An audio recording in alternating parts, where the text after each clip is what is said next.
Good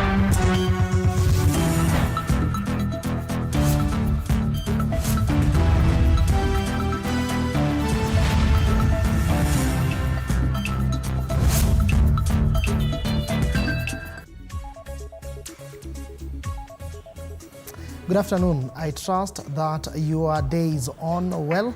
You're watching TV47 News broadcast live from Nairobi, Kenya. Time to bring you up to speed with the latest in the world of news. But first, the highlights.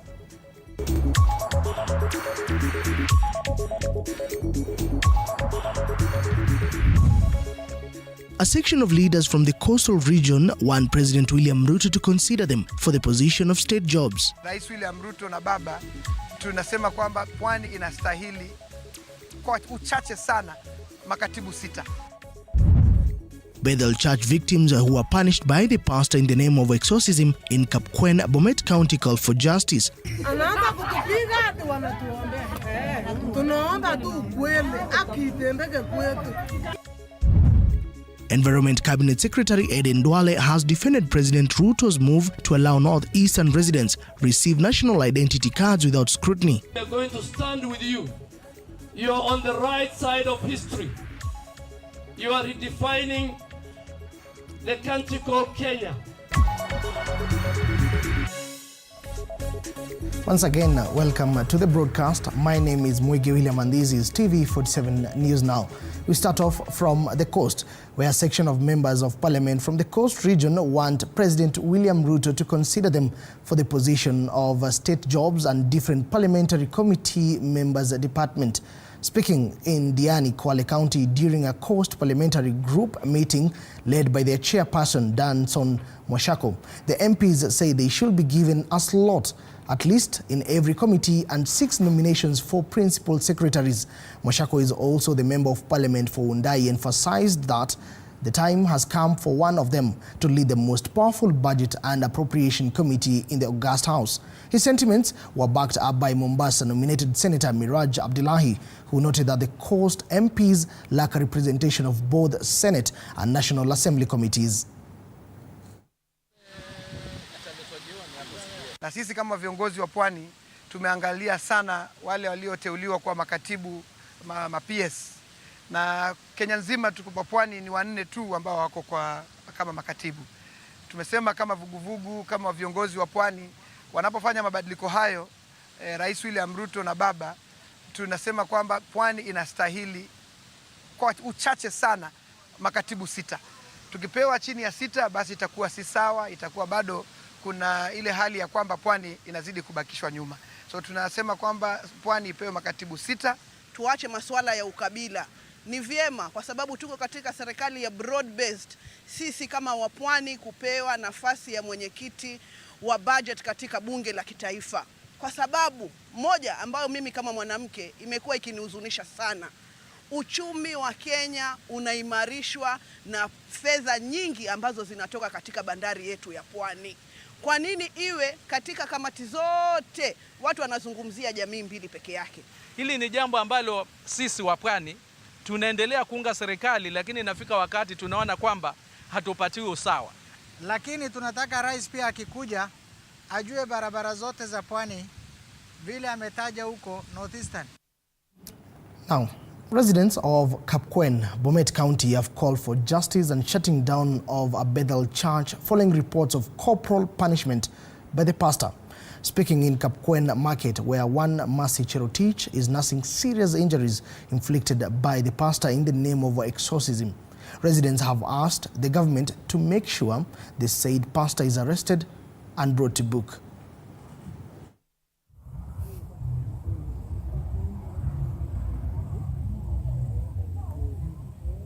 Anaanza kutupiga hadi wanatuombea. Tunaomba tu kweli akitembeke kwetu. Hiyo kanisa ifungwe. Ifungwe kabisa. Basta ashikwe. Huyu msichana ni msichana mdogo sana. Haifai tuone kwa Kapkwen mtoto mdogo kama huyo ameumizwa. Na maneno kama haya tunasikia yametoka kanisani.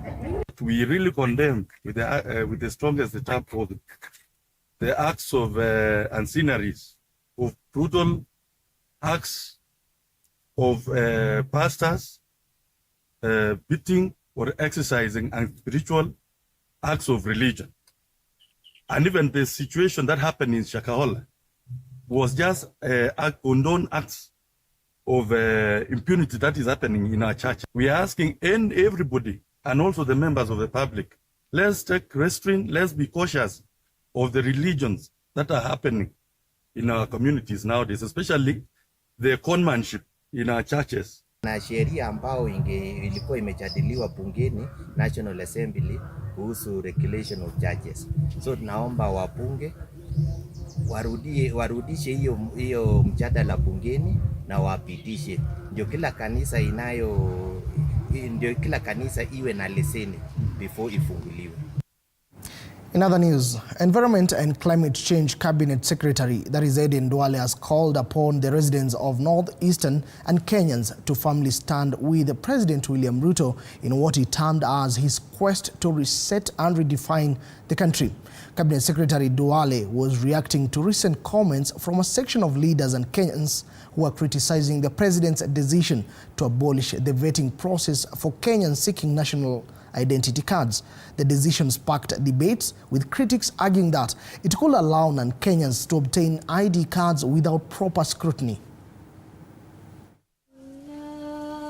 Wakati Rais Ruto alisema hakuna vetting katika zile counties ambaye zinapakana na mpaka zetu, na akasema atajenga barabara kuanzia Isiolo mpaka Mandera 750 kilometers kwa pesa ya bilioni 100, ililete shida kwa watu wengine.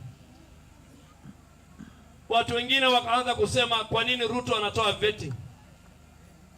Kwa nini Ruto anajenga barabara ya 750 kilometer in northern Kenya?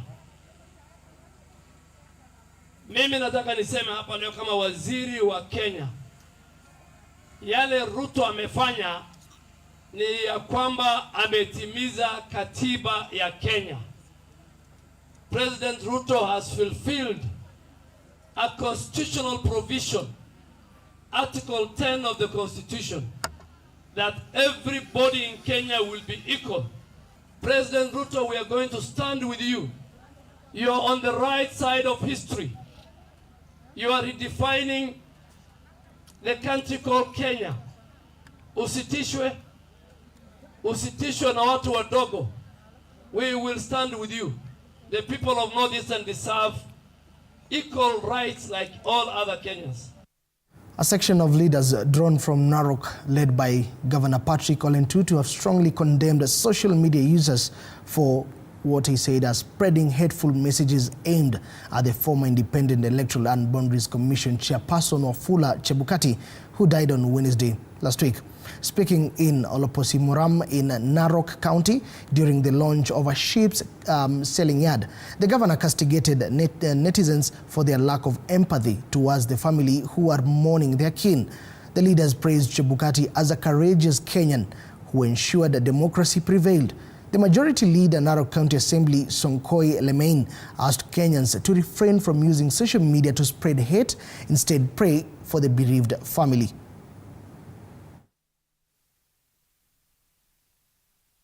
Tunasema tu pole kwa Wakenya wote.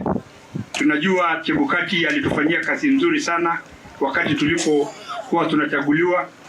Mimi nataka tu niseme kwa familia, mama na watoto wake na jamii yote ya Kenya ya kwamba natoa hizo pole, na tunasema Mungu awasaidie familia wakati huu ngumu. Tutakuwa pamoja tukisaidiana tukienda mbele. Tunataka kuambia familia yao pole, Mungu aweze kuatia nguvu wakati huu mgumu, na nataka kuomba vijana wale wengine wako kwa mtandao tusiongeza uchungu kwa familia ya Chebukati. Kifo ni ya kila mtu, sisi wote tulisaliwa, na bila shaka sisi wote tutakuja kutoka kwa hii ulimwengu.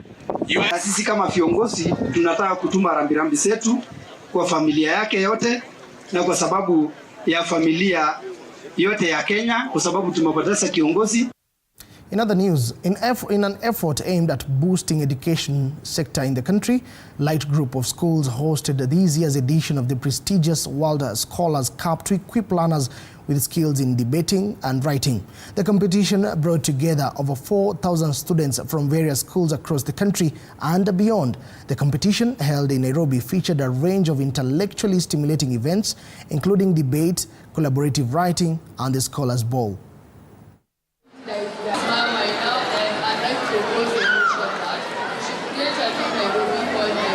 My name is Malia Nyandiko from Light International School. Today I'm at World Scholars and it's the last day of the challenge. I prepared for the whole event by reading all the themes that we were given, which are found on the World Scholars website. Our school also helped us because we had a boot camp of sorts the entirety of this week, and also leading up to World Scholars when we were not on midterm. Every day after school we had like an hour of time to prepare. The important thing is that Light Group of Schools gets to host this event. It's so important that we bring more than, this year we're expecting more than 4,000 students participating in this great event, and we look forward to hosting them. The event is so important in that we get to help the students get to interact and socialize with each other. They get to debate, and they get to do the quizzes, and they get to do the challenges. And the important thing is bringing all the students of different cultures together. Now, for generations, residents of Ithanga, located in Lower Gatanga of Murang'a County, have faced significant challenges stemming from a critical lack of access to clean water. Residents have been forced to embark on exhausting journeys, often traveling several kilometers to find water from distant streams and boreholes. But as our reporter Robert Gakure now tells us, the struggles may soon be history following a 3.5 billion shillings water project that was started by Ardhi Water Works with an aim of serving more than 9,000 homesteads from the area. Ithanga area in Lower Gatanga constituency is known to be the most dry region of Murang'a County, with residents mostly relying on relief food. For generations, residents have been making frequent trips to the seasonal rivers in search of water, which mostly end in disappointment as many return home empty-handed. Huwa tunaumia sana juu ya maji. Tulikuwa tunaenda kuchota maji mahali ng'ombe zinakunywa. Tunakuja tunaweka siku 2 ama 3 ndio The water crisis has not only affected households but also taken a toll on local schools, posing serious health risks to students, leading to poor hygiene and disrupting their education. This area is actually a semi-arid area where we could hardly get water. The learners were having a lot of issues coming with water. In fact, at one point, we were not washing the classes. Despite these challenges, there is a glimmer of hope on the horizon following a transformative water project worth 3.5 billion shillings from the national government, and that is being spearheaded by Gatanga Water Company. This project is going to serve all the villages in the two wards of Kakuzi, Mitubiri, and Ithanga, whereby we will serve at 90% of the project by gravity. Upon completion, the water project is expected to serve over 9,000 households, providing much needed relief from the daily struggles associated with water access, and also enhance the overall quality of life for the residents of Ithanga. Kwa sasa tumeweza kuconnect watu 2,000 na tunatarajia ikifika mwezi wa 8 mwaka huu tutakuwa fikia ile kiwango. The project has been designed to provide water to the last mile, to the last customer. The 3.5 billion worth project aims at bringing transformation to Ithanga area that is prone to drought. Robert Gakure, TV47, Mourning. Indeed, thank you Gakure for highlighting that issue. The Cabinet Secretary for Cooperatives and MSMEs, Wycliffe Oparanya, has said that the government is keen in creating more jobs for the youth in the agricultural sector. While representing President William Ruto during the 3rd G25 African Coffee Summit in Dar es Salaam, Tanzania on Saturday, Oparanya noted that Kenya has put in place coffee policies to improve its market in Africa, aiming at creating opportunities for majority business people who are the youth. The summit was aimed at the implementation of the Dar es Salaam Declaration during the 3rd G25 African Coffee Summit. Kahawa. Kahawa. Kahawa. Say in my country, kahawa ni dola. Indeed, coffee is a global commodity of immeasurable value to our economies. We converge here as Africans, coffee-producing nations, to reaffirm our commitment to revitalize this vital subsector by seeking to develop strategies that will create employment opportunities for our youth and regenerate the African coffee industry. The theme of the summit, Unlocking Employment Opportunity for the Youth through Regeneration of the African Coffee Industry, speaks to the African Union Agenda of 2063 programs and youth development policies. Africa's youth population is our greatest asset, yet their participation in the coffee sector remains limited due to structural changes. Political merger between the central region and western region seems to take a new turn after a delegation of various leaders from Kiambu County made a visit to Trans Nzoia in what is seen as a consultation visit. Speaking during the visit, Kiambu delegation led by the former Thika Town Mayor John Waweru has urged Governor Natembeya to focus in uniting the western region and the whole country and not to fall into a trap of divisive politics that is being spearheaded by some leaders in the country. Tumekuja kusema ya kwamba sio Kiambu ambao ilinena mambo mabaya kuhusu governor wa hapa.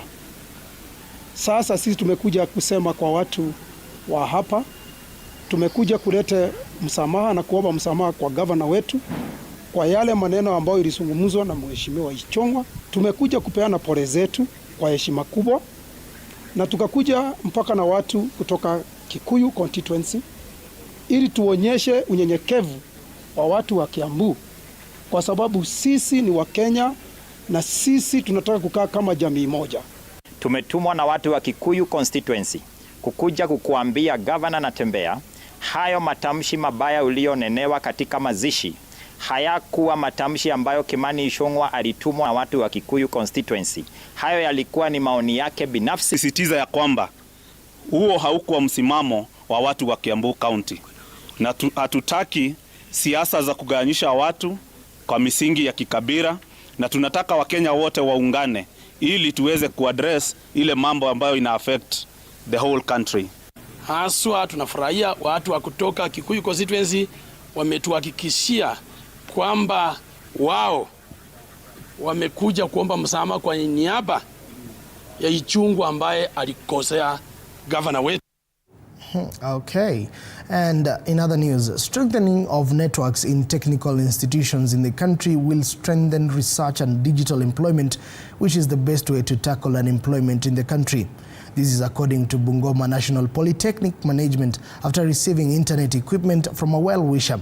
Led by Patrick Owora, the deputy principal, they said that the initiative will help to fulfill the government's agenda of enhancing the digital jobs and research. However, students led by President their president Duncan Fwamba says that the donation from philanthropist Wycliffe Wepukulu is a sigh of reprieve, saying that they have been facing a lot of challenges to deliver research assignments.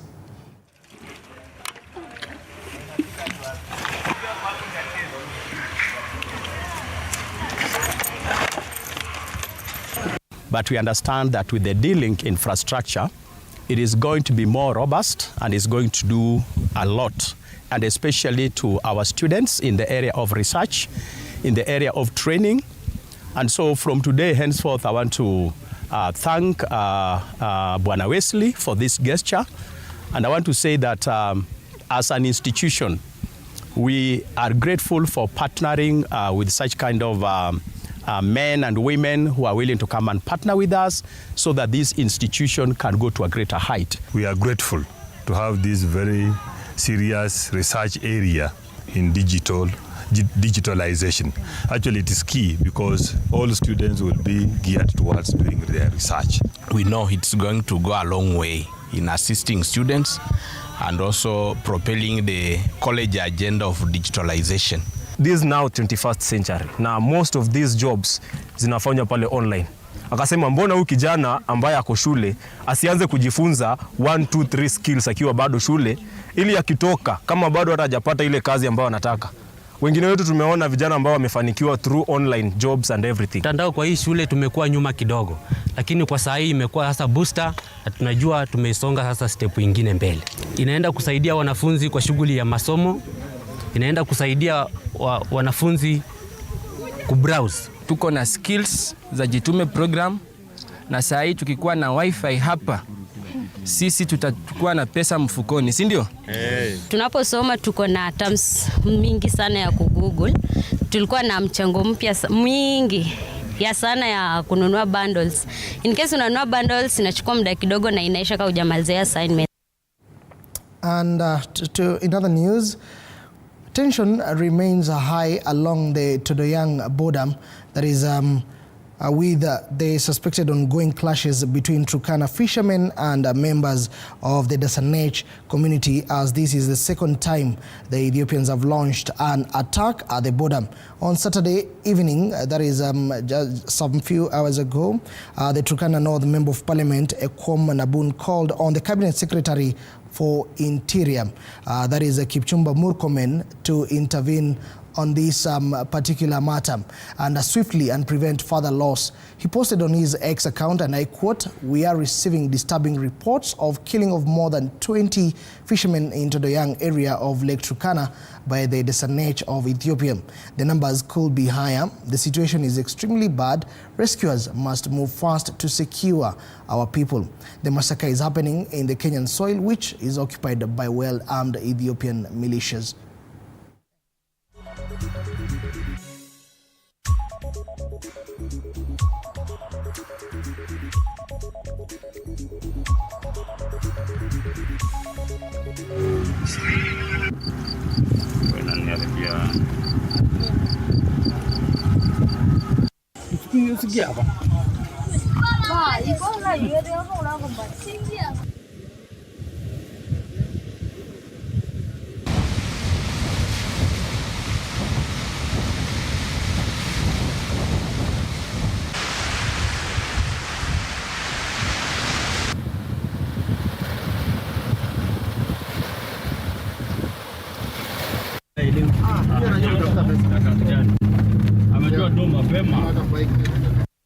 All right, so we'll continue to keep tabs on that particular stories and more details in our subsequent bulletins. Elsewhere, residents from Elgeyo Marakwet have been warned against burning of forest by county officials.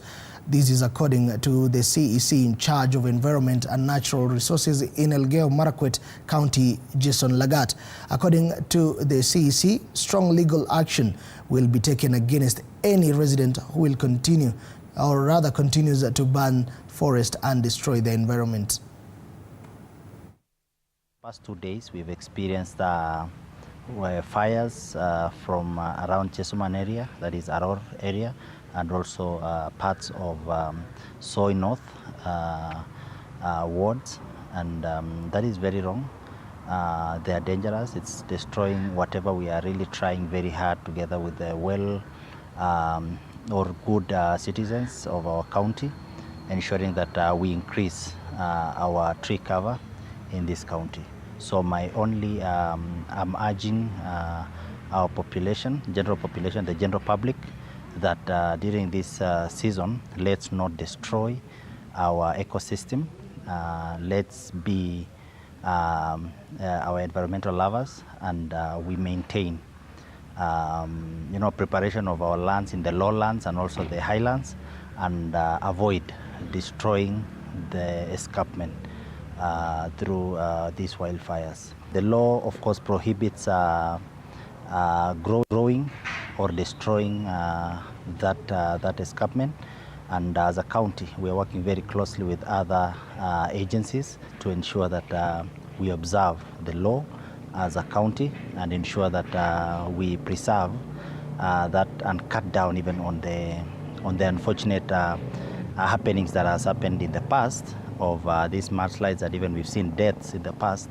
And the only best way is to ensure that we as citizens become responsible enough to avoid any eventualities happening over time. But anything that goes around the law, we are going to enforce the law, and the agencies who are mandated to do that are working very closely with the county to ensure that we enforce that particular law.